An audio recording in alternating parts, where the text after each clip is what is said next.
اگلی صبح منہ اندھیرے جب بارش شروع ہوئی تو سورج نکلنے تک کے ایل بھیگتا ہی رہا۔ کے ایل میں ہر دوسرے روز بارش ہوا کرتی تھی۔ اگر 4-5 دن خشک گزر جائیں تو مسجدوں میں بارش کے لیے دعا کروائی جاتی تھی۔ ملیشیا ایک مسلمان ملک تھا۔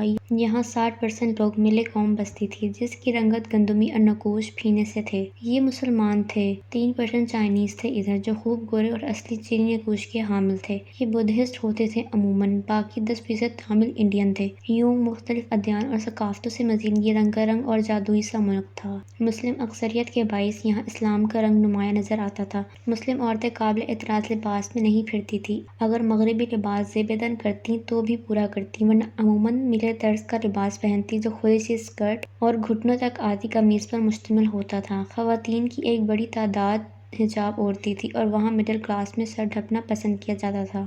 دیسا پاک سٹی کے ایل کا وہ علاقہ تھا جو امیر اور اثر و رسوخ رکھنے والے خاندان کا مسکن تھا۔ اس کے گرد 2 دیواری بنی ہوئی تھی جو اس کو باقی کے ایل سے منقطع کر کے خاص الخاص بناتی تھی۔ وہاں ایک کالونی میں بڑے سے لان اور پھول سے گھرا ایک 3 منزلہ محل نما گھر تھا جس کی ڈائننگ ہال میں ناشتے کی میز سجی تھی اور اشتہار انگیز خوشبوئیں سارے کو مہکا رہی تھیں۔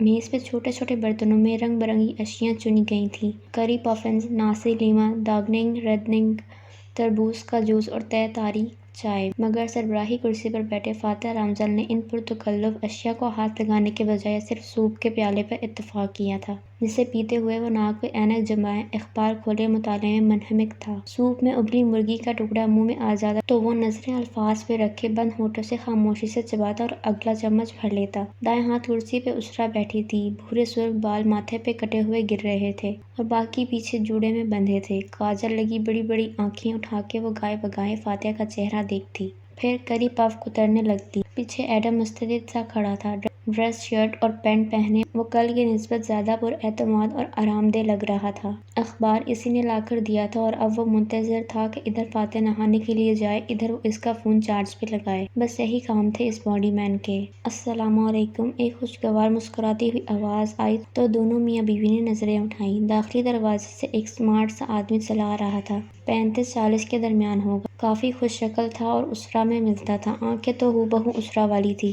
گرے سوٹ، ٹائی، کف لنکس پہنے اور گیلے بال سامنے سے اسپائس کی صورت کھڑے کیے وہ خوشگوار اور تر و تازہ سا لگ رہا تھا۔ کاکا، آپی، آبنگ بھائی، اس نے مسکرا کے کہتے باری باری دونوں کو سلام کیا اور فاتح کے دوسری طرف کرسی کھینچ کے بیٹھا۔ فاتح ذرا سا مسکرایا، سر کو خم دیا اور واپس اخبار پڑھنے لگا۔ اسرا البتہ پورے دل سے مسکرائی اور فخریہ محبت بھری نظروں سے اسے دیکھا۔ ملازم نے میز پہ ٹوکری لا کر رکھی جس میں سرخ گلابی سے انویٹیشن کارڈ چھلک رہے تھے۔ کیسے ہو ایش؟ ہمیشہ کی طرح اچھا، اور سوری میں نے آنے سے پہلے بتا ہی نہیں سکا، وہ مسکرا کے کہنے لگا تو فاتح سبب پلٹاتے ہوئے سادگی سے بولا، فکر نہ کرو، تمہاری بہن کو وہی آ جاتی ہے اس لیے وہ تمہاری پسند کا ناشتہ بنا لیتی ہے، ریلیکس، ناشتہ کرو۔ اسرا کی مسکراہٹ غائب ہوئی، چہرہ خفت سے گلابی ہوا، نگاہیں چنائیں مگر اشر ہنس پڑا اور پلیٹ قریب کھسکائی۔ وہ کیا ہے ابنگ؟ ملیشیا میں بھائی کو ابنگ کہا جاتا ہے۔ یہ خون کے رشتوں کی کشش کے آگے دنیا کے سارے رابطے ہیچ ہوتے ہیں۔ فاتح نے اگلا صفحہ پلٹایا اور گہری سانس لے کر اخبار پہ نظریں جمائے بولا، بہت لوگ دیکھے ہیں ایش، مگر تمہاری طرح کا ڈھیٹ جھوٹا ابھی تک نہیں دیکھا۔ میری خوش قسمتی ہے بھائی۔ وہ پھر سے ہنس دیا اور پلیٹ میں چاول نکالتے ہوئے ایک نظر اعتراف میں ڈالی۔ پیچھے کھڑے ایڈم نے محسوس کیا تھا کہ اس کی نظریں بہت تیز تھیں، عقاب جیسی نہیں، کسی لومڑی کی مانند۔ عبداللہ کہاں گیا؟ فوراً سے تبدیلی محسوس کر کے پوچھا۔ چھٹی پہ گیا ہے، تم سناؤ کیسے آئے؟ اسرا اشیاء اس کے سامنے رکھتے ہوئے موضوع بدلنے لگی۔ میں یہ آپ کے لیے نیلامی کے کارڈز لایا تھا۔ آپ کے آرٹ پینٹس کی نیلامی کی تقریب کے سارے انتظامات مکمل ہو گئے ہیں۔ آپ کارڈز دیکھ لیں، ابھی میں نے کسی کو بھیجے نہیں ہیں۔ لیٹ نائٹ آئے تو میں صبح سب سے پہلے ادھر ہی چلا آیا، اور ایک تو صبح اس دی مالے ٹائمز ملے میل کے رپورٹر نے فون پہ فون کرنے شروع کر دیے تھے۔ پتہ نہیں ان کو کون بتاتا ہے کہ فاتح بھائی چیئرمین کا الیکشن نہیں لڑ رہے، میری رائے پوچھ رہا تھا۔ ابھی تو میں نے پالیسی سٹیٹمنٹ دی ہے، لیکن سچ پوچھے تو میں آپ لوگوں کے اس فیصلے سے خوش نہیں ہوں۔ اس کے لہجے میں افسوس تھا۔ فاتح نے اخبار سے نظر تک ہٹانے کا تکلف نہیں کیا۔ سوپ پیتے ہوئے وہ کالم پڑھتا رہا۔ میں آج جو کچھ بھی ہوں، سیاست میں میرا جو مقام بھی ہے وہ آپ دونوں بالخصوص فاتح بھائی کی وجہ سے ہے۔ اگر بھائی مجھے انگلی پکڑ کر چلنا نہ سکھاتا، مجھے ہر وقت اپنے ساتھ نہ رکھتا تو میں عام سا وکیل ہوتا مگر ایک ممبر پارلیمنٹ نہ ہوتا۔ اور اب جب وہ وقت آیا ہے کہ آپ دونوں مجھے چیئرمین بنا رہے ہیں، مجھے اس عہدے تک لے جا رہے ہیں جس کے میں قابل نہیں ہوں، تو آپ سیاست سے کنارہ کش ہو کے باہر جانا چاہتے ہیں۔ وہ احساس بھری خفگی سے کہہ رہا تھا اور کہتے ہوئے اپنی سیاہ چمکتی آنکھوں سے باری باری دونوں کے تاثرات دیکھتا رہا۔ میں آپ کے حق میں اپنی دستبرداری کے فیصلے کی جتنی قدر کرتا ہوں، اتنا ہی مجھے اپنا آپ اکیلا محسوس ہونے لگا ہے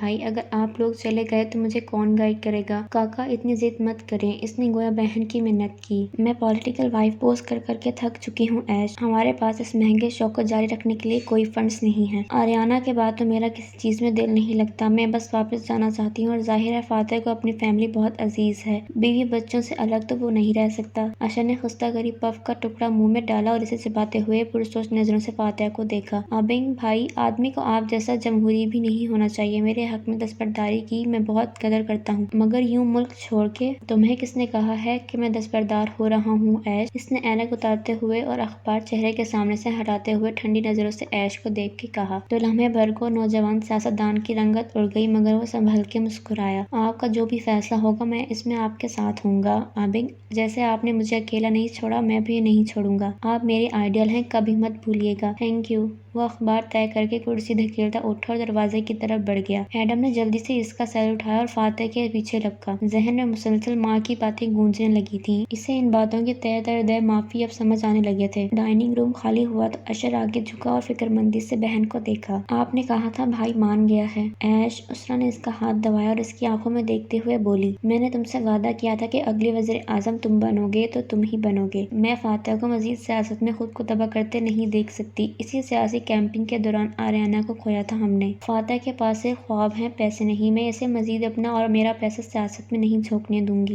مگر میں برا فیل کر رہا ہوں، بھائی مجھ سے خفا ہیں۔ وہ تم سے خفا نہیں ہے۔ اسرا نے ٹوکری سے ایک کارڈ نکالتے ہوئے ہاتھ جھلا کے اس کے وہم کو رد کیا۔ وہ خود سے خفا ہے، وہ ناکام ہو چکا ہے اور اس ناکامی کا اعتراف نہیں کرنا چاہتا۔ ویسے تمہیں ان کو ملک چھوڑنے کا نہیں کہنا چاہیے تھا، ملیشیا ان کے خون کا حصہ ہے۔ وہ جانچتی پرکھتی نظروں سے بہن کو دیکھتے ہوئے بظاہر سادگی سے بولا تھا۔ میں اس سے کم پہ راضی نہیں ہو سکتی، سوری۔ پھر کارڈ کھولا تو اس کی بھوری آنکھوں میں ستائش ابھری۔ بہت خوبصورت کارڈز ہیں، تھینک یو ایش، تم نے میرے کہے بغیر سارا انتظام اپنے سر لے لیا۔ کیسی باتیں کرتی ہو کاکا، تمہیں باہر سیٹل ہونے کے لیے یہ رقم چاہیے تھی، اتنے سالوں سے اتنی بڑی آرٹ گیلری کی مالک رہی ہو، اب اس سارے آرٹ کو فروخت کرنے لگی ہو تو ان اونے پونے داموں میں تو نہیں بیچنے دوں گا نا ان سب کو، ایک دنیا شریک ہوگی اس میں۔ زبردست، نیلامی کی رقم کا 1/4 چیریٹی میں جائے گا اور اسی چیز کو بنیاد بنا کے ہم اس کی تشہیر کریں گے۔ وہ جو اسے بتا رہی تھی پھر جیسے یاد آیا، جمعرات کی سپہر وہ کویتی امیر میری گیلری آئیں گے۔ کون سے کویتی؟ تم اور فاتح ایک جیسے ہو، بار بار بھول جاتے ہو۔ میں نے بتایا تھا نا، ایک کویتی امیر ہمیں نیلامی کے لیے ایک نادر پینٹنگ کا عطیہ دے رہے ہیں۔ پائلم کی پینٹنگ، غائل غزال، زخمی ہرن۔ وہ ایک مشہور آرٹ کلیکٹر ہیں اور جس وقت وہ گیلری آئیں گے ہمیں وہاں ہونا لازمی ہے۔ سیاستدانوں کی بیویوں کو لوگ عطیہ صرف سیاستدان سے تعلقات بنانے کے لیے دیتے ہیں، ان کا کوئی کام وغیرہ ہو تو تم کر دینا۔ فاتح سے تو مجھے کوئی امید نہیں ہے، وہ بے رخی سے کہہ کے کارڈ کو دیکھ رہی تھی۔ شیور، مگر پینٹنگ کو کسی ایکسپرٹ سے چیک ضرور کروانا، نکلی نہ نکلے۔ ظاہر ہے کرواؤں گی، ایسے ہی تو نیلامی پہ نہیں رکھ دوں گی، میری کریڈیبلٹی کا سوال ہے۔ وہ اب کارڈ واپس ڈال رہی تھی۔ اشر نے ایک نظر کھڑکیوں کو دیکھا جس پہ ٹپ ٹپ قطرے برس رہے تھے اور پھر اٹھ کھڑا ہوا۔ چلتا ہوں کاکا، آج بہت کام ہے۔ اسرا نے چہرہ اٹھا کے محبت بھری نظروں سے اشر کو دیکھا۔ تم شادی کر لو اشر۔ شادی؟ اس نے بھویں اکٹھی کی جیسے اچانک اس ذکر پہ حیرت ہوئی ہو۔ ہاں ایش، کسی اعلیٰ خاندان کی خوبصورت لڑکی سے شادی کر لو۔ ملے ذاق کے لوگوں کو کیا اچھا لگتا ہے ان کی لیڈر کی ایک مثالی خوبصورت بیوی اور 2 بچے ہوں، پرفیکٹ فیملی۔ تمہاری ریٹنگز بھی اوپر جائیں گی اور شہرت بھی بڑھے گی۔ وہ تھوڑی کھجاتے ہوئے سوچنے لگا، مگر کاکا اتنی پرفیکٹ لڑکی کہاں ملے گی؟ جیسے تمہارے حلقہ احباب اور عادتوں کو تو میں جانتی ہی نہیں، جاؤ ڈھونڈو کوئی۔ اسرا نے ہاتھ جھلا کے اسے ہلکا سا جھاڑ دیا اور کارڈ کی طرف متوجہ ہو گئی۔ ایش ہنس دیا، پھر اپنی کالی آنکھوں سے اطراف کا جائزہ لیا اور دروازے کی طرف بڑھ گیا۔ کہ ایل کے ایک دوسرے رہائشی علاقے میں آؤ تو یہاں تنگو کامل کے گھر بھی صبح ہو چکی تھی، بارش یہاں بھی تڑا تڑ برسے جا رہی تھی۔ لاؤنج کی کھڑکیوں سے بھیتر لان صاف دکھائی دے رہا تھا۔ مسز شیلا صوفے پہ بیٹھی دل گرفتی سے سامنے بیٹھی تالیہ کو دیکھ رہی تھی۔ وہ ایسے تمہاری شادی کیسے کر سکتے ہیں؟ تالیہ نے گلابی مدروم آنکھیں اٹھائیں۔ وہ یونیفارم میں ملبوس سیاہ بال کس کے باندھ رکھے تھے اور چہرے پہ اداسی تھی۔ سر نے جو پیسے مجھے دیے تھے اور جو اس آدمی نے دیے تھے وہ میں نے اپنے والد کو بھجوائے، مجھے لگا تھا وہ خوش ہوں گے، مگر ان کو لگتا ہے میں غلط کاموں میں پڑ گئی ہوں، اس لیے انہوں نے میرا رشتہ طے کر دیا ہے اور مجھے واپس بلا لیا ہے۔ آنکھ آنکھیں بھیگنے لگی۔ مگر میں غلط کاموں میں تو نہیں پڑی تھی نا میم؟ تالیہ نے تو وہی کیا جو مسٹر کامل نے کہا تھا۔ تالیہ نے تو چوری نہیں کی تھی نا میم؟ آنسو اس کی آنکھ سے ٹپکا اور گلابی گال پہ لڑک گیا۔ میں تمہارا دکھ سمجھ سکتی ہوں تالیہ۔ شیلا نے اس کے ہاتھ پہ ہاتھ رکھا۔ میری ماں نے بھی میری بہن کے ساتھ یہ کیا تھا۔ ہم ایشیائی عورتیں، میں تو اس وجہ سے ماں کو کبھی معاف نہیں کر سکی۔ تالیہ چونکی۔ مگر آپ کو تو اپنی والدہ سے بہت محبت تھی نا؟ آپ نے بتایا تھا کہ انہوں نے آپ کو ایک تاج دیا تھا جو آپ نے اپنے بیٹے کی بیوی کے لیے سنبھال رکھا ہے۔ کون سی محبت؟ سوتیلی ماں تھی وہ ہماری۔ اس کا دیا زیور بھی پہننے کو دل نہیں چاہتا میرا۔ قیمتی نہ ہوتا تو سنبھال کر نہ رکھتی۔ انہوں نے نہوت سے سر جھٹکا تو تالیہ کا منہ کھل گیا۔ ایک بے بس سی نظر اوپر ڈالی جہاں اسٹڈی کے لاکر میں وہ اس تاج کو ان پر رحم کھا کے چھوڑ آئی تھی۔ اف اف، کاش خواہ انسانیت کے چکر میں نہ پڑی ہوتی۔ ہائے وہ کتنا پیارا اور قیمتی تھا۔ کاش موٹی کی بات سن لی ہوتی۔ میں چلتی ہوں میم، اگر آپ لوگ کبھی لاہور آئیں تو میرے پاس ضرور آئیے گا۔ ہم لاہور کے لوگ بہت پیارے ہوتے ہیں، کھلے دل کے مہمان نواز اور کھاتے پیتے سے۔ وہ بادل خواستہ کہتی چھتری اٹھائے اٹھی تو وہ بھی کھڑی ہو گئیں۔ انشاءاللہ کیوں نہیں، وہ مسکرا کے بولی، پھر پرس کھولا۔ اپنی باقی تنخواہ لیتی جاؤ۔ نہیں میم، سر نے اتنا کچھ دے دیا ہے، میں اب مزید کچھ نہیں لوں گی۔ وہ فوراً پیچھے ہٹ گئی اور سختی سے گردن دائیں بائیں ہلائی۔ انہوں نے زبردستی تھمانے چاہے تو تالیہ نے ہاتھ پیچھے کر لیے۔ نہیں میم، میں یہ نہیں لوں گی۔ اچھا میں کچھ اور کر سکتی ہوں تمہارے لیے؟ وہ خلوص سے پوچھ رہی تھی۔ تالیہ نے بدبخت اپنے خوف جذبات کو چہرے پہ آنے سے روکا۔ ماں کے زیور کے قصے کیوں نہیں سنائے تھے آخر پھر؟ اف تالیہ، تم نے وہ کیوں چھوڑ دیا؟ بس دعا میں یاد رکھیے گا۔ کیوں نہیں تالیہ، اللہ تمہاری مدد کرے گا۔ تم اتنی اچھی، صاف اور سچے دل کی مالک جو ہو۔ باہر ایک دم زور سے بجلی کڑکی، بارش کی بوچھار تیز ہوئی۔ تالیہ کی آنکھوں میں سایہ سا لہرایا، سایہ تاریک مایوس سا سایہ۔ دل ایسے ڈوبا جیسے نیلے سمندر میں ڈوبتا ہوا جہاز ڈوب جاتا ہے۔ اللہ تعالیٰ اس بات سے اتفاق نہیں کرے گا مسز شیلا، مگر خیر۔ اس نے سر جھٹک دیا، ہمیشہ کی طرح گل کو بھی جھٹک دیا۔ مسز شیلا پرس واپس رکھ کر اسے وقت رخصت کی دعائیں دے رہی تھی۔ بارش ویسے ہی برس رہی تھی۔ وہ گھر آئی تو دروازہ کھلا ہوا تھا۔ داتن پھیل کے لاؤنج کے مرکزی صوفے پہ براجمان تھی۔ ٹی وی چلا ہوا تھا اور وہ آلو کی گرما گرم چپس کھا رہی تھی۔ تالیہ نے سامنے آتے ہوئے آنکھیں چھوٹی کر کے اسے دیکھا۔ اتنے سارے چپس؟ ایک مشکوک نظر اوپن کچن کاؤنٹر پہ ڈالی۔ اور اتنے سارے جھوٹے برتن ظاہر کر رہے ہیں کہ تم کب سے بیٹھی بس کھا رہی ہو۔ یقیناً رات دیر تک جاگتی رہی تھی۔ وہ دونوں ہاتھ کمر پہ رکھے سامنے پھیلے بکھراوے کو دیکھنے لگی۔ کاغذات، لیپ ٹاپ، کتابیں، یہ کام تو تم نے صبح اٹھ کے میرے جانے کے بعد شروع کیا ہوگا۔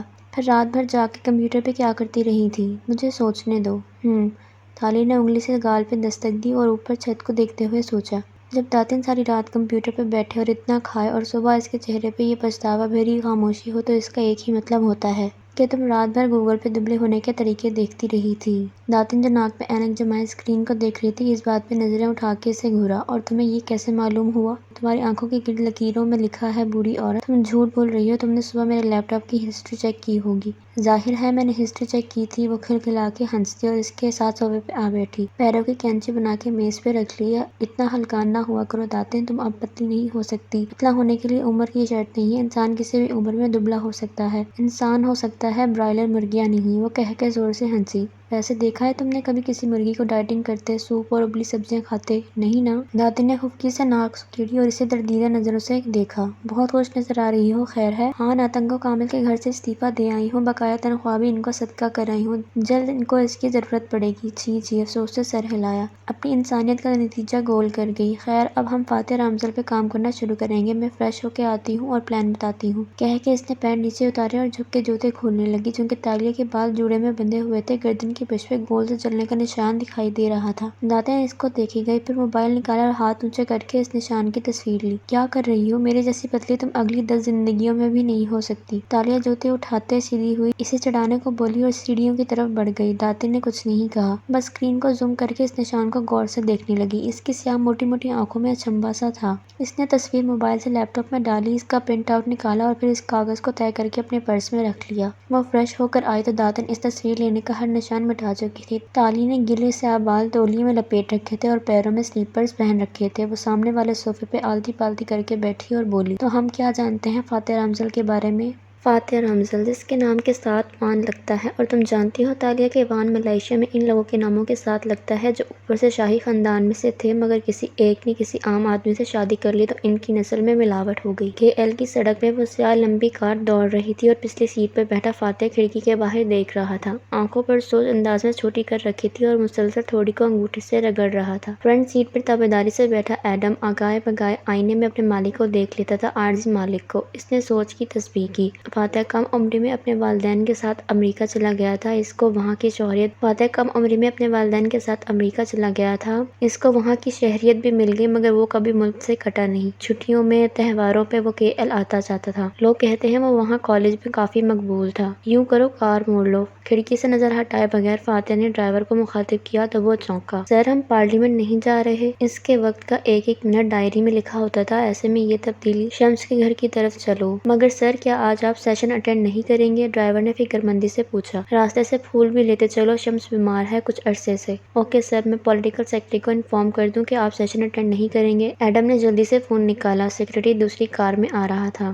گلاب مت لینا، شمس کو اس سے الرجی ہے، کچھ اور لینا۔ وہ کھڑکی سے باہر دور نظر آتی اونچی عمارتوں پہ نظر جمائے بولا تھا۔ ایڈم گہری سانس لے کر رہ گیا۔ اتنا تو وہ پچھلے 30 گھنٹوں میں سمجھ چکا تھا کہ اس کا عارضی مالک بات کا سیدھا جواب نہیں دیتا۔ فاتح نے 2 دفعہ اسٹیٹ اٹارنی کا الیکشن لڑا اور دونوں دفعہ ریاست کے لوگوں نے اسے منتخب کر کے آفس میں پہنچایا۔ وہ امریکہ میں کافی مقبول تھا۔ اس کا ریکارڈ شاندار تھا۔ ایماندار آدمی، سچا اور کھرا۔ مگر وہ سب چھوڑ کے ملائیشیا واپس آیا اور یہاں کی سیاست میں حصہ لینا شروع کیا۔ کار اب بھی سڑک پہ دوڑ رہی تھی اور وہ ہنوز باہر دیکھتے ہوئے کچھ سوچے جا رہا تھا۔ ڈرائیور اور باڈی مین اپنے اپنے فونز پہ لگے تھے۔ سیکرٹری کو اطلاع، شمس صاحب کے آفس میں اطلاع، پروٹوکول، سیکیورٹی انتظامات، افراتفری سی مچ گئی تھی۔ وہ 2 دفعہ ممبر پارلیمنٹ منتخب ہوا ہے اور ان 10 سالوں میں اس نے اپنے حلقے کے لیے بہت کچھ کیا ہے۔ اس نے علاقے کو صاف کیا، وہاں بہترین سکولز بنوائے، بہترین اسپتالوں کا نظام لایا، سیکیورٹی بہتر کی۔ لوگ اس سے خوش ہیں۔ اگر کوئی نہیں خوش تو اس کی اپنی پارٹی ہے۔ کار اب ایک پھولوں کی دکان کے سامنے رکی ہوئی تھی۔ وہ ابھی تک باہر دیکھتے ہوئے گہری سوچ میں گم تھا۔ جیب میں رکھا موبائل وقفے وقفے سے تھرتھراتا، مگر وہ ادھر متوجہ نہیں تھا۔ وہ کچھ سوچ رہا تھا۔ اس کے صاف گوئی نے جہاں بہت سے دوستوں کو ناراض کیا، وہاں سے حد سے زیادہ بے نیازی امیر لوئلسٹ کو اس سے دور کر کے اشر کے قریب لے گئی۔ اشر اس کی بیوی کا بھائی ہے، میٹھی چھری جیسا، ہر وقت ہنستا مسکراتا ہوا، ایک نمبر کا دوگلا اور ایمبیشیس انسان۔ اشر نے اپنے آبنگ کے نام پہ لوگوں سے قرضے لیے، فیورز مانگے۔ یہ نہیں کہ فاتح ان کو ادا کرے گا، بلکہ یہ کہ اس طرح میں آپ کو فاتح سے قریب کر دوں گا۔ اشر امیر ہوتا گیا اور فاتح کی جمع پونجی کم ہوتی گئی۔ سیاست بہت مہنگا شوق ہے اور اس کی بیوی کا کام بھی اس سے متاثر ہوا ہے۔ اوپر سے لگژری لائف سٹائل تو ہے، مگر اندر سے ان کے پاس کچھ نہیں بچا۔ مگر فان فاتح کو ان کی پرواہ نہیں ہے۔ کار پھر سے چل پڑی تھی۔ پھول ایڈم نے ڈیش بورڈ پہ رکھ دیے تھے اور ان کی خوشبو نے ساری کار کو مہکا دیا تھا، ایسے دل فریب خوشبو کہ طبیعت خوش ہو جائے۔ ایڈم کا موڈ بھی ایک دم کافی خوش ہو گیا تھا۔ وہ ایک خواب میں جی رہا ہے، تالیہ، ایک آئیڈیلزم میں۔ لوگ کہتے ہیں کہ اسے سیاست نہیں آتی، اسے عیاریاں نہیں آتی۔ وہ عوام کے ووٹ کے بھروسے پہ وزیر اعظم بننے کے لیے پر یقین اور پر امید ہے، مگر اسے اتنا بھی احساس نہیں کہ ملی جامع جمہور کی حمایت کافی نہیں، امیر دوست زیادہ ضروری ہیں۔